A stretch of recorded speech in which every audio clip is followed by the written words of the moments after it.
Hi, I'm the real estate developer. Behind me is my creator, Mike Schramer. He made me. Hi, everybody. I'm going to show you how I made my fantastic real estate developer. It was really simple. I started with a balloon, like that, glue it up to the size that I want. I take a cardboard strip that I've cut, and I glue that around to make the neck. Glue that, and you leave the part of the balloon sticking out. So you end up with something like this. Several layers of paper mache and cardboard in the neck. Then, as you can see this guy, if you notice this shape, you recognize that shape, it's an ice cream carton.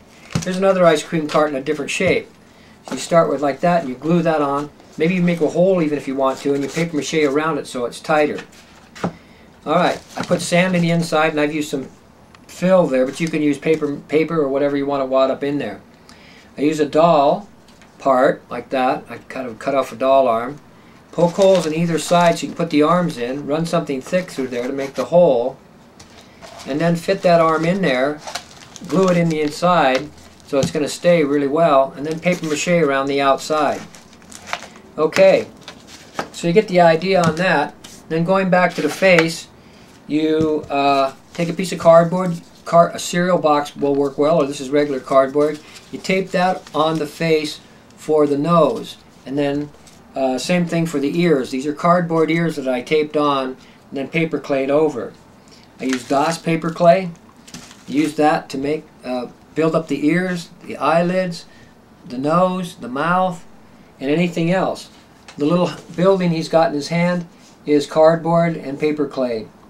Paper clay goes around the arms to make it have seams. The shirt, collar, the tie are all paper clay. You can use tissue, which works really well for the eyebrows or hair, and you know, I just use flour and water, and sometimes I add some carpenter's glue to thicken up. Also, to give it texture, I use this adhesive tile and grout. It's all in one combination, grout and tile mixture, and you can I just brush that on to give it texture over all the face and the arms, and to take away the paper look. So that's it. You can put your name on the bottom. You can have fun with it. I sell them at the farmer's market or on my online store at Etsy.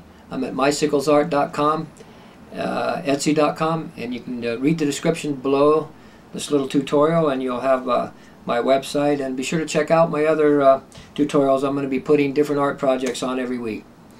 Thanks for stopping by, and hope to see you again.